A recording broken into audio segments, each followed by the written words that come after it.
کبھی کسی سے معافی نہیں مانگی۔ جاؤ، تم آزاد ہو۔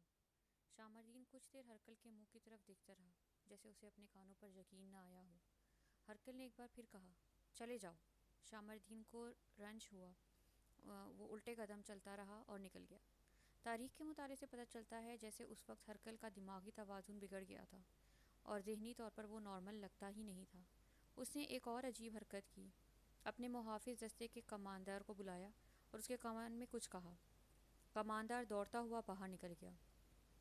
ہرکل نے مختلف حاکموں کو باری باری احکام دینے شروع کر دیے۔ اس کے سامنے مسئلہ یہی ایک تھا کہ وہ رہا میں اپنی بکھری ہوئی فوج کو اکٹھا کر سکتا ہے یا نہیں۔ مورخ لکھتے ہیں کہ شکست اس کے چہرے پر لکھی ہوئی تھی۔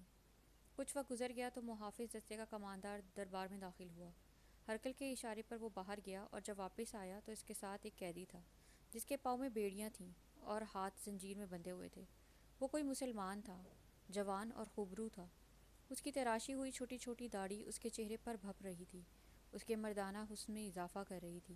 وہ قیدی تھا لیکن اس کے کپڑے صاف ستھرے تھے اور منہ سر دھلا دھلایا لگتا تھا۔ حاکم کے ہرکل کے حکم پر اسے دربار کے وسط میں کھڑا کر دیا۔ اس وقت تک مسلمانوں اور رومیوں کے درمیان جو جنگیں ہوئی تھیں ان میں ہزارہا رومی جنگی قیدی بنا لیے گئے تھے اور مسلمانوں نے انہیں پیچھے بھیج دیا تھا۔ کچھ مسلمان بھی جنگی قیدی ہوئے تھے جن کی تعداد بہت ہی تھوڑی تھی۔ ہرکل کے حکم سے 2 یا 3 مسلمان قیدیوں کو قید خانے میں رکھا گیا تھا اور باقی قیدیوں کے ساتھ اس قدر برا سلوک ہو رہا تھا کہ وہ بھوکے پیاسے مر رہے تھے۔ مسلمان قیدیوں کو انسان سمجھا ہی نہیں جاتا تھا۔ کوئی بھی نہ سمجھ سکا کہ ہرکل نے ان 2-3 قیدیوں کو قید خانوں میں کیوں رکھا ہے۔ اب ان میں سے ایک قیدی اس کے دربار میں لایا گیا۔ اس کے لباس سے اور حال حلیے سے پتہ چلتا تھا کہ اس کے ساتھ نہایت اچھا سلوک کیا جاتا ہے، اس کی دیکھ بھال بھی ہوتی ہے اور انہیں کھانا بھی بہت اچھا دیا جاتا ہے۔ تم جنگی قیدی ہو، ہرکل نے اس قیدی سے کہا۔ تم جانتے ہوگے کہ جنگی قیدیوں کے ساتھ یہاں کیا سلوک ہوتا ہے۔ آدھے سے زیادہ قیدی مر چکے ہیں اور باقی جو ہیں وہ ہڈیوں کے ڈھانچے بن گئے ہیں، لیکن تمہیں ہم نے اپنا موزم مہمان بنا کر رکھا ہے۔ قید خانے کی کوٹری میں صرف اس لیے رکھا ہے کہ تم فرار نہ ہو جاؤ۔ میرے حکم سے تمہاری جو عزت کی گئی ہے اور تمہیں جو سہولتیں دی گئی ہیں، اس کے عوض میں تم سے راز کی ایک بات معلوم کرنا چاہتا ہوں اور امید رکھتا ہوں کہ تم مجھے یہ بات بتا دو گے، پھر میں تمہیں آزاد کر دوں گا۔ تم نہیں بتاؤ گے تو اور قیدی میرے پاس ہیں، وہ بتا دیں گے اور تمہیں میں قتل کروا دوں گا۔ تم ایک ذمہ دار آدمی ہو، میں جانتا ہوں ایک جانباز گروہ کے کماندار ہو۔ تم جو بات جانتے ہو وہ کوئی اور نہیں بتا سکتا۔ تم بادشاہ ہو یا سپہ سالار، مجھ پر ان عہدوں اور رتبوں کا کچھ اثر نہیں ہوگا، مسلمان قیدی نے کہا۔ تمہارے جلاد کی تلوار میری گردن پر ہوگی تو بھی راز کی کوئی بات نہیں بتاؤں گا۔ ان خوبصورت اور دلکش کنیزوں اور شہزادیوں میں سے ایک مجھے دے دو گے اور ان کے ساتھ خزانے میرے قدموں میں ڈھیر کر دو گے تو راز کی بات میرے زبان پر نہیں آئے گی۔ میں اپنے مجاہد ساتھیوں کے خلاف اور اپنی قوم کے خلاف غداری نہیں کروں گا۔ اگر ہم قتل سے ڈرنے والے ہوتے تو آج تم جیسے طاقتور بادشاہ ہم سے شکست نہ کھا سکتے۔ ہم نے اپنی جانیں اللہ کے سپرد کر رکھی ہیں، ہمارے جسم کٹ جاتے ہیں تو ہماری روحیں لڑتی ہیں۔ میں تم سے کوئی فوجی راز نہیں پوچھ رہا، ہرکل نے کہا۔ میں کوئی جنگی راز نہیں لینا چاہتا۔ تو میری فوج کے خلاف لڑا ہے اور میں تسلیم کرتا ہوں کہ تم لوگوں نے ہم پر فتح حاصل کر لی ہے۔ تم عقل والے آدمی معلوم ہوتے ہو، مجھے صرف بتا دے کہ تیری فوج میں وہ کون سی خوبی ہے جو میری فوج میں نہیں، اور میری فوج میں وہ کون سی خامی ہے کہ یہ اتنی زیادہ تعداد میں ہوتے ہوئے بھی تھوڑی سی نفری کی فوج سے شکست کھا گئی ہے۔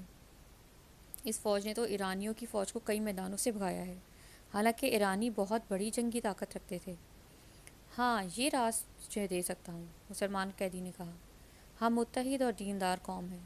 ہمارے رسول صلی اللہ علیہ وآلہ وسلم نے ہمیں یہ تعلیم دی ہے کہ ساری دنیا کے مسلمان ایک جسم کی مانند ہیں اور اس جسم میں دماغ صرف ایک ہے جس کا حکم سارا جسم مانتا ہے۔ اگر تو نے ہمیں کبھی نماز پڑھتے دیکھا ہو تو اسی سے سمجھ گیا ہوگا کہ ہم اللہ کے حضور جھکتے ہیں اور سجدہ کرتے ہیں تو بھی ایک جسم کی مانند کرتے ہیں۔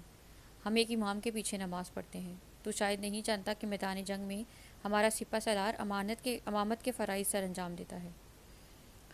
پھر ہماری یہ خوبی ہے کہ ہم لوگ زندگی سے کم اور موت سے زیادہ محبت کرتے ہیں اور تکبر اور غرور کی بجائے ہم عجز و انکساری کو پسند کرتے ہیں۔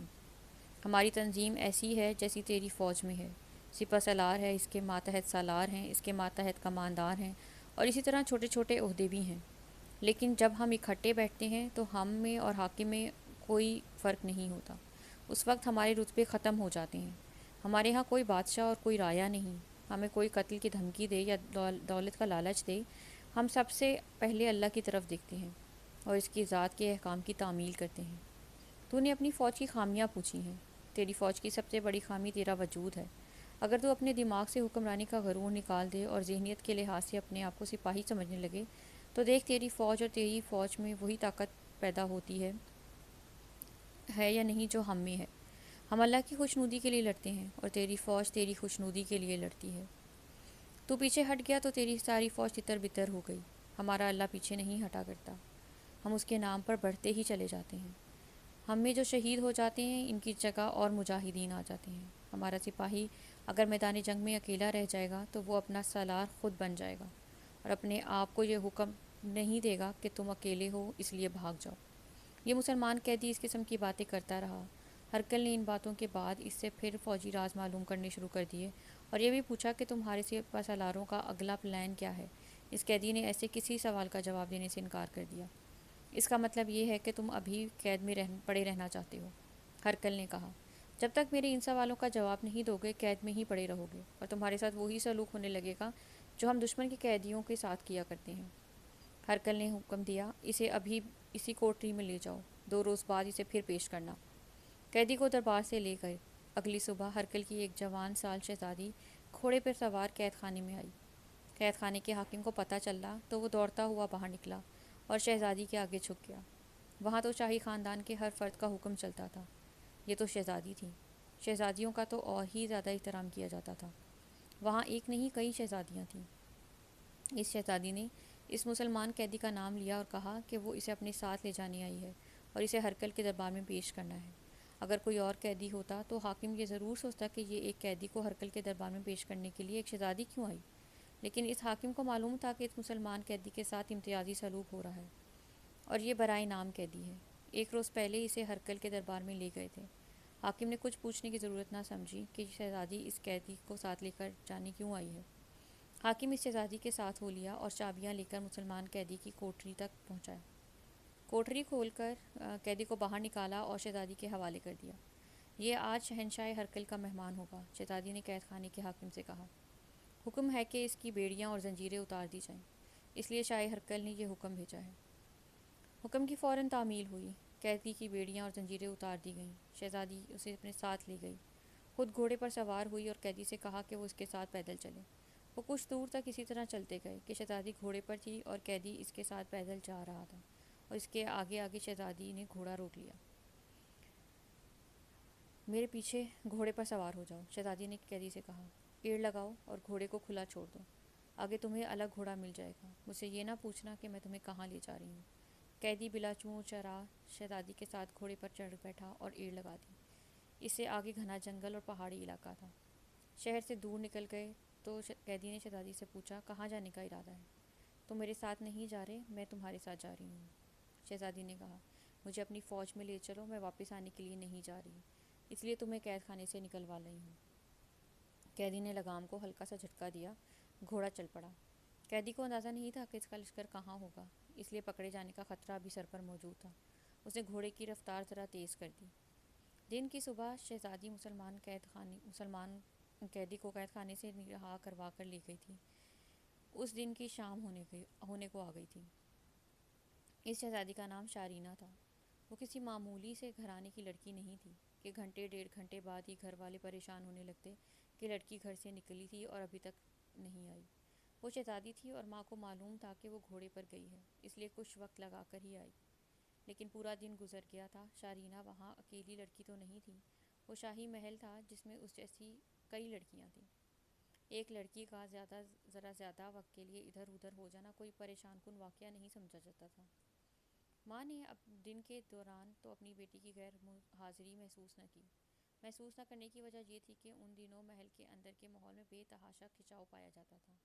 ہرکل بھاگا بھاگا پھر رہا تھا اور اس کی افواج شکست خوردی کے عالم میں بکھر گئی. ہرکل فرعون قسم کا بادشاہ تھا. اپنی شکست پر وہ غصے سے باولا ہو گیا تھا. اس کی بیویاں اور داشتائیں اور محل میں رہنے والے دوسرے لوگ چھپتے پھرتے تھے کہ ہرکل کے غصے میں آ کر